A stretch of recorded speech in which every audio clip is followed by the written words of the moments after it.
Doctor ortho Ayurvedic oil and capsule, अब दर्द भी घुटने टेकेगा। जंग के चौथे दिन भी भीषण घमासान। रियाद में अमेरिकी दूतावास पर ड्रोन से हमला। ईरान के मिसाइल ठिकानों पर अमेरिका के बड़े हमले। बढ़ते तनाव के बीच ईरान की धरती भूकंप से कांपी। सोनिया गांधी ने मोदी सरकार के विदेश नीति पर उठाए सवाल। सोनिया गांधी ने कहा, खामेनेई की हत्या पर सरकार की चुप्पी खलती है। पीएम मोदी की इजरायल यात्रा पर उठाए सवाल। खामेनेई के मुद्दे पर संसद में चर्चा की मांग।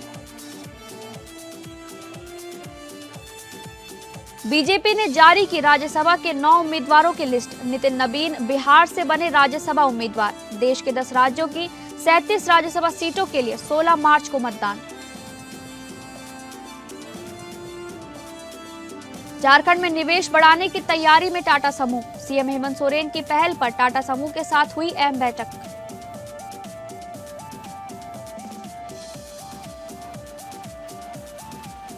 नमस्कार, आप सभी का स्वागत है इस बुलेटिन में। मैं हूं आपके साथ शालिनी राणा। शुरुआत करेंगे बुलेटिन की। इजराइल और अमेरिका के साथ बढ़ते तनाव के बीच ईरान की धरती मंगलवार को भूकंप से कांप उठी। देश के गेराश इलाके में 4.3 तीव्रता का भूकंप आया, जिससे लोगों में अफरा तफरी मच गई। ईरान इस वक्त दोहरे संकट से गुजर रहा है। एक तरफ अमेरिका और इजराइल के साथ भीषण जंग छिड़ी हुई है, तो दूसरी तरफ कुदरत ने भी मुश्किलें बढ़ा दी हैं। इसी तनावपूर्ण माहौल के बीच मंगलवार को ईरान के दक्षिणी हिस्से में भूकंप के तेज झटके महसूस किए गए। मध्य पूर्व एशिया की जमीन इन दिनों बारूद की गंध से भरी है। इजराइल और अमेरिका की ओर से ईरान पर जारी सैन्य हमलों और ईरान की जवाबी कार्रवाई का आज चौथा दिन है। दोनों देशों की संयुक्त बमबारी तेज हो गई है और अमेरिकी राष्ट्रपति ने संकेत दिया है कि यह अभियान 4-5 हफ्ते तक चल सकता है। पूरा क्षेत्र युद्ध जैसे हालातों से गुजर रहा है। संयुक्त राष्ट्र की परमाणु निगरानी संस्था ने मंगलवार को कहा कि अमेरिकी इजरायली हवाई हमले के दौरान ईरान के नतांज परमाणु संवर्धन स्थल को हाल ही में कुछ नुकसान हुआ है। भारत ने ईरान में रहने वाले अपने नागरिकों को अत्यधिक सावधानी बरतने और यथासंभव घर के अंदर रहने की सलाह दी है। तेहरान स्थित भारतीय दूतावास ने एक नई सलाह में कहा, मौजूदा स्थिति को देखते हुए ईरान में सभी भारतीय नागरिकों को अत्यधिक सावधानी बरतने, अनावश्यक आवाजाही से बचने और यथासंभव घर के अंदर रहने की सलाह दी है। आगे उन्होंने कहा, भारतीयों को समाचारों पर नजर रखना जारी रखना चाहिए, स्थिति के प्रति सजग रहना चाहिए और भारतीय दूतावास से किसी भी आगे के मार्गदर्शन की प्रतीक्षा करनी चाहिए। बता दें कि छात्रों सहित लगभग 9,000 भारतीय ईरान में फंसे हुए बताए जा रहे हैं। पश्चिमी एशिया में जारी संघर्ष के बीच एयर फ्रांस ने घोषणा की है, उसने गुरुवार तक इजराइल, लेबनान, संयुक्त अरब अमीरात और सऊदी अरब से आने जाने वाली सभी उड़ानें रद्द कर दी है। संयुक्त अरब अमीरात के अधिकारियों का कहना है कि उन्होंने फुजैरा तेल उद्योग क्षेत्र में लगी आग पर काबू पा लिया है, जो एक दुर्घटनाग्रस्त ड्रोन के मलबे से भड़की थी। किसी के हताहत होने की खबर नहीं है।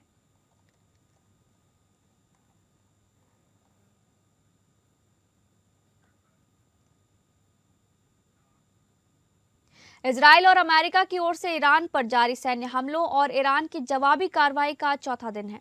दोनों देशों की संयुक्त बमबारी तेज हो गई है और अमेरिकी राष्ट्रपति ने संकेत दिया है कि यह अभियान अभी 4-5 हफ्ते तक चल सकता है। पूरा क्षेत्र युद्ध जैसे हालातों से गुजर रहा है। इजरायली प्रधानमंत्री नेतन्याहू ने दावा किया कि ईरान के परमाणु और मिसाइल ठिकाने कुछ ही महीनों में हमलों से सुरक्षित हो जाते। फॉक्स न्यूज को उन्होंने बताया कि अमेरिका और इजराइल ने ईरान पर हमला इसलिए किया क्योंकि ईरान के बैलिस्टिक मिसाइल और परमाणु कार्यक्रम कुछ ही महीनों में हमलों से प्रतिरक्षित हो जाते।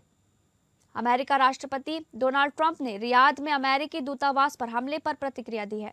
साथ ही उन्होंने कहा कि ईरान के क्षेत्र में जमीनी स्तर पर अमेरिकी सेना की तैनाती की आवश्यकता नहीं होगी। बीते कुछ समय में दक्षिणी बेरूत के डाहिया इलाके में इजरायली हमले हुए।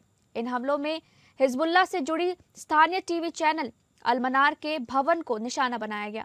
इजरायली सेना ने दावा किया कि उन्होंने पहले हवाई हमले में फिलिस्तीनी इस्लामिक जिहाद संगठन के प्रमुख को मार गिराया है। ईरानी रिवॉल्यूशनरी गार्ड कोर ने कहा कि उसकी नौसेना ने संयुक्त अरब अमीरात के दुबई में अमेरिकी बलों को निशाना बनाकर जटिल हमला किया। अमेरिकी मीडिया रिपोर्ट के अनुसार अमेरिका और इजरायल के ईरान पर संयुक्त हमलों में एक दिन बाद राष्ट्रपति ट्रंप ने इराक के 2 प्रमुख कुर्द नेताओं मसूद बरजानी और बाफेल तालिबानी से फोन पर बात की। सूत्रों के मुताबिक ये बातचीत इजराइल के प्रधानमंत्री बेंजामिन नेतन्याहू की कई महीनों की कोशिशों का नतीजा थी। इजराइल के कुर्दों के साथ लंबे समय से सुरक्षा और खुफिया संबंध रहे हैं। कुछ अधिकारियों का मानना है कि मौजूदा हालात में कुर्द गुट सक्रिय भूमिका निभा सकते हैं। Over the past 36 hours, the United States and its partners have launched Operation Epic Fury, one of the largest, most complex, most overwhelming military offensives the world has ever seen. Nobody's seen anything like it. We have hit hundreds of targets in Iran, including Revolutionary Guard facilities, Iranian air defense systems. Just now it was announced that we knocked out 9 ships plus their naval building, all in a matter of literally minutes. Iran's formerly supreme leader, Ayatollah Khamenei, is dead. This wretched and vile man had the blood of hundreds and even thousands of Americans on his hands and was responsible for the slaughter of countless thousands of innocent people all across many countries. Last night, all over Iran, the voices of the Iranian people could be heard cheering and celebrating in the streets when his death was announced. The entire military command is gone as well, and many of them want to surrender into saving their lives. Congress संसदीय दल की अध्यक्ष सोनिया गांधी ने Iran के सर्वोच्च नेता Ayatollah Ali Khamenei की लक्षित हत्या पर मोदी सरकार की चुप्पी को लेकर तीखी आलोचना की है। सोनिया गांधी ने कहा कि ये मौन तटस्थता नहीं बल्कि जिम्मेदारी से पीछे हटना है। उन्होंने कहा कि इससे भारत की विदेश नीति की दिशा और विश्वसनीयता पर गंभीर सवाल खड़े होते हैं। सोनिया गांधी ने ईरान के प्रमुख supreme leader Ayatollah Ali Khamenei की मौत पर केंद्र सरकार की चुप्पी की आलोचना की है। उन्होंने इसे तटस्थता नहीं बल्कि कार्यविहीनता बताया। कांग्रेस ने ईरानी धरती पर बमबारी और लक्षित हत्याओं की स्पष्ट निंदा की है और इन्हें क्षेत्रीय व वैश्विक स्थिरता के लिए खतरनाक बताया है। सोनिया गांधी ने कहा कि भारत की विदेश नीति ऐतिहासिक रूप से संप्रभु समानता है, हस्तक्षेप और शांतिपूर्ण समाधान जैसे सिद्धांतों पर आधारित रही है। मौजूदा चुप्पी इन सिद्धांतों से असंगत दिखती है। एक खबर में लिखे अपने लेख में सोनिया गांधी ने कहा कि 1 मार्च को ईरान ने पुष्टि की है कि उसके सर्वोच्च नेता की हत्या एक दिन पहले अमेरिका और इजराइल द्वारा किए गए लक्षित हमलों में हुई। उन्होंने इसे चल रही वार्ताओं के बीच किसी सत्तारूढ़ राष्ट्राध्यक्ष की हत्या बताते हुए अंतर्राष्ट्रीय संबंधों में गंभीर विघटन करार दिया।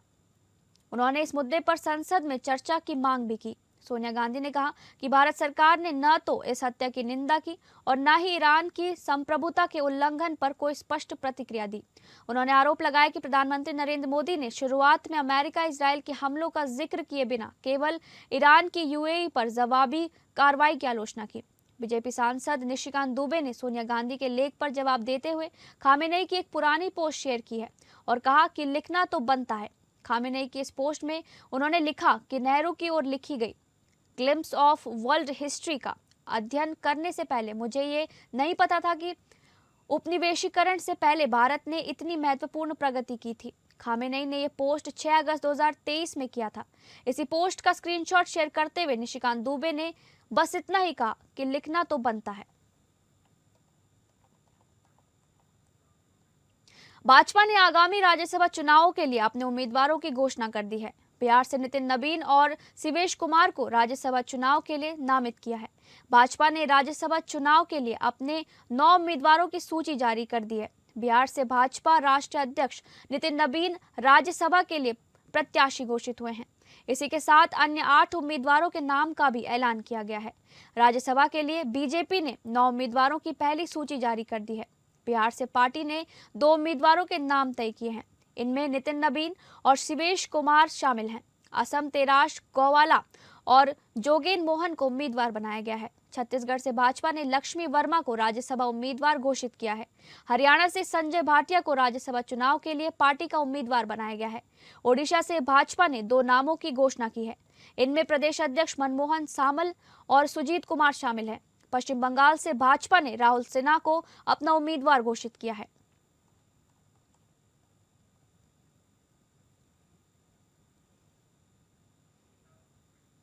रांची में झारखंड सरकार और टाटा समूह के बीच एक महत्वपूर्ण बैठक आयोजित की गई, जिसमें राज्य में निवेश और विकास की संभावनाओं पर विस्तृत चर्चा हुई। ये पहल मुख्यमंत्री हेमंत सोरेन के नेतृत्व में संभव हो पाई। कांकेर स्थित मुख्यमंत्री कार्यालय में आयोजित प्रेस कॉन्फ्रेंस के दौरान राज्य की भावी योजनाओं की जानकारी साझा की गई। मुख्यमंत्री हेमंत सोरेन ने टाटा समूह के चेयरमैन एन चंद्रशेखरन का स्वागत करते हुए कहा कि टाटा समूह और झारखंड का संबंध ऐतिहासिक और गहरा रहा है। उन्होंने उल्लेख किया कि टाटा समूह ने अपने औद्योगिक सफर की शुरुआत झारखंड की धरती से की थी और आज ये समूह देश दुनिया में अपनी अलग पहचान बना चुका है। मुख्यमंत्री ने विश्वास व्यक्त किया कि सरकार और समूह की साझेदारी भविष्य में और मजबूत होगी, जिससे राज्य के विकास को नई गति मिलेगी। बैठक में राज्य के युवाओं के कौशल विकास को लेकर भी चर्चा हुई। टाटा समूह ने स्किल डेवलपमेंट कार्यक्रमों को मजबूत करने की बात कही, ताकि युवाओं को प्रशिक्षित कर उन्हें रोजगार के बेहतर अवसर उपलब्ध कराए जा सके। इसके अलावा समूह ने झारखंड के औद्योगिक और खेल विकास में निरंतर सहयोग जारी रखने का आश्वासन दिया।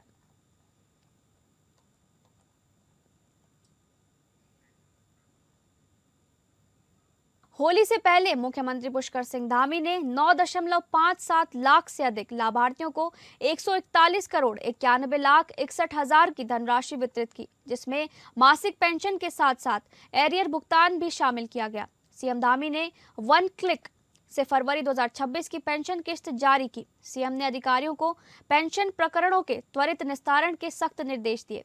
सीएम ने साफ किया कि हर पात्र तक योजना का लाभ पहुंचना चाहिए। उन्होंने सामाजिक सुरक्षा योजनाओं को अंतिम व्यक्ति तक पहुंचाने का संकल्प दोहराया। मुख्यमंत्री धामी द्वारा समाज कल्याण विभाग की माह फरवरी 2026 की पेंशन किस्त का वन क्लिक के माध्यम से सफलतापूर्वक भुगतान किया गया। इस अवसर पर कुल 9,57,691 लाभार्थियों को 141 करोड़ 91 लाख 61 हजार की धनराशि वितरित की गई। ये राशि मासिक पेंशन के साथ साथ एरियर भुगतान को भी सम्मिलित करती है। फरवरी माह में वृद्धावस्था पेंशन योजना के अंतर्गत लाभार्थियों को प्रति माह 1,500 की दर से धनराशि वितरित की गई, जबकि विधवा पेंशन योजना के तहत 2 करोड़ 31 लाख 5 हजार 93 लाभार्थियों को 1,500 प्रति माह की दर से भुगतान किया गया।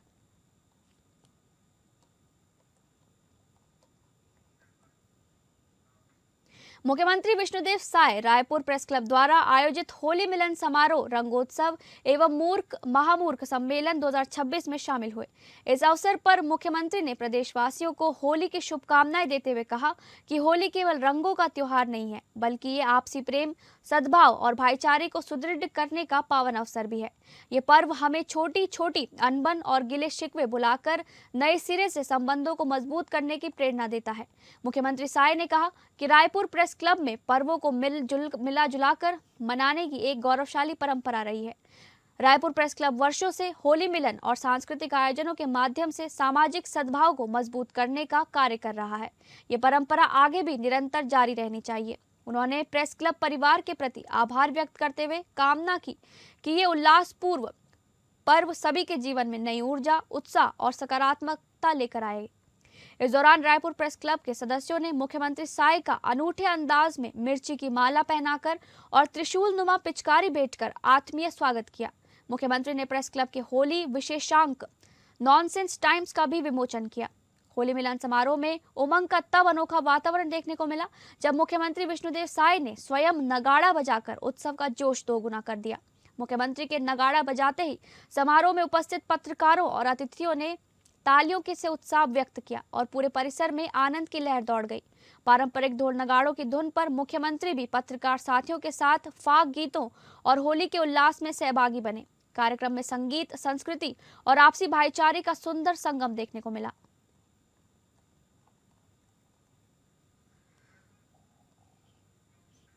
मुख्यमंत्री योगी आदित्यनाथ ने सभी नागरिकों को होली की मंगलमय शुभकामनाएं दी।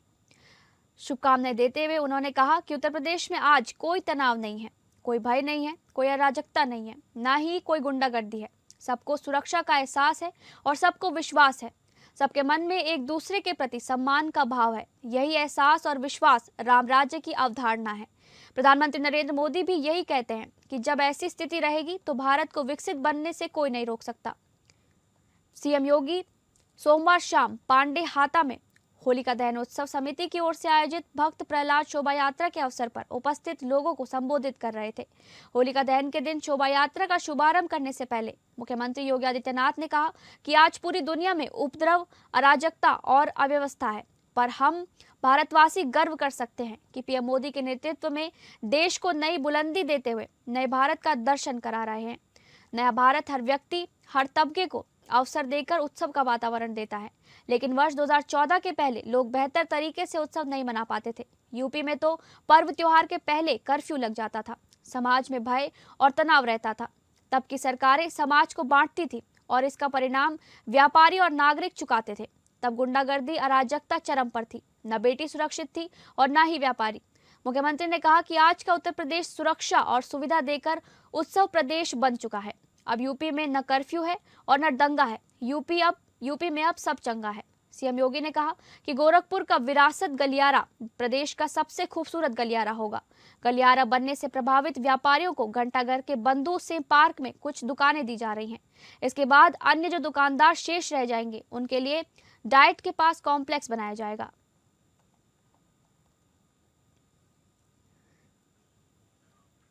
गोरखनाथ मंदिर प्रवास के दौरान मंगलवार सुबह जनता दर्शन लगाकर योगी आदित्यनाथ ने जनसेवा करने के साथ ही मंदिर गौशाला में जाकर गौसेवा में भी रमे नजर आए। उन्होंने नामों से पुकार कर स्नेहिल थपकी देकर गायों गौवंश को खूब दुलारा, उन्हें गुड़ रोटी खिलाई और गौशाला के कार्यकर्ताओं को गौवंश की समुचित देखभाल के निर्देश दिए। गोरखनाथ मंदिर प्रवास पर मंगलवार प्रातःकाल सीएम योगी आदित्यनाथ की दिनचर्या परंपरागत रही। उन्होंने गोरखनाथ मंदिर में शिवावतार महायोगी गुरु गोरखनाथ का दर्शन पूजन किया और अपने गुरु ब्रह्मलीन महंत आवेदनाथ की समाधि स्थल पर जाकर शीश झुकाकर आशीर्वाद लिया। मुख्यमंत्री योगी आदित्यनाथ जब भी गोरखनाथ मंदिर में होते हैं तो गौ सेवा उनकी दिनचर्या का अभिन्न हिस्सा रहती है। मंगलवार सुबह भी वह मंदिर परिसर का भ्रमण करते हुए गौशाला में पहुंचे और वहां कुछ समय व्यतीत किया। गौशाला में सीएम योगी ने चारों तरफ भ्रमण करते हुए श्यामा, गौरी, गंगा, भोला आदि नामों से गौवंशों को पुकारा। उनकी आवाज इन गौवंशों के लिए जानी पहचानी है। प्यार भरी पुकार सुनते ही कई गौवंश दौड़ते कूदते उनके पास आ गए। मुख्यमंत्री योगी आदित्यनाथ ने सभी के माथे पर हाथ फेरा, उन्हें खूब दुलारा और अपने हाथों से गुड़ रोटी खिलाई।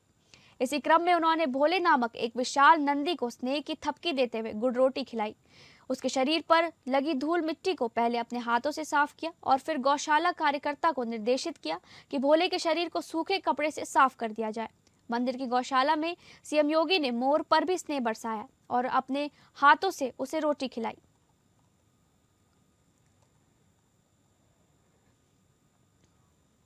शांति, आपसी भाईचारा, रंगों का त्योहार होली मिलन का आयोजन वीरांगना अवंतीबाई ब्लॉक अंतर्गत रखा गया।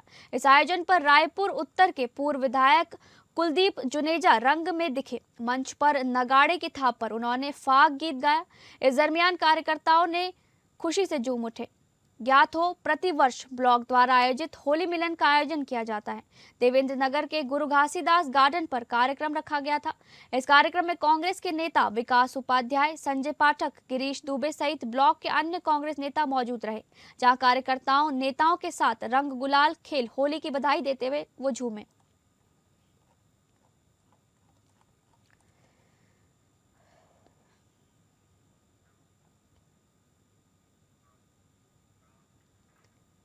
सादाबाद कोतवाली अंतर्गत गांव गढ़ीहरिया के निकट यमुना एक्सप्रेसवे पर मंगलवार तड़के करीब 4 बजे एक निजी डबल डेकर बस ने एक इको कार में पीछे से टक्कर मार दी। इस सड़क हादसे में इको में सवार 13 लोग गंभीर रूप से घायल हुए, जिनमें से मौके पर 6 लोगों की मौत हो गई। हादसे के बाद मौके पर पुलिस और प्रशासनिक अधिकारी पहुंच गए। मृतकों के शव को जिला अस्पताल ले जाया गया, जबकि घायलों को उपचार के लिए खंदौली थाना क्षेत्र के अस्पतालों में भर्ती कराया गया है। मिली जानकारी के मुताबिक एक निजी डबल डेकर बस दिल्ली से गोरखपुर की तरफ जा रही थी, तो इसी दौरान सादाबाद क्षेत्र के गांव गढ़ीहरिया के निकट यमुना एक्सप्रेसवे पर बस ने टक्कर मार दी। टक्कर लगते ही इको में सवार लोगों में चीख पुकार मच गई। मौके पर कुछ देर के लिए यातायात भी बाधित हो गया। इको में सवार सभी लोग दिल्ली से राजाखेड़ा राजस्थान की तरफ जा रहे थे। मृतक सभी धौलपुर के निवासी बताए जा रहे हैं। हादसे के बाद एक्सप्रेसवे पर कुछ देर के लिए यातायात प्रभावित रहा।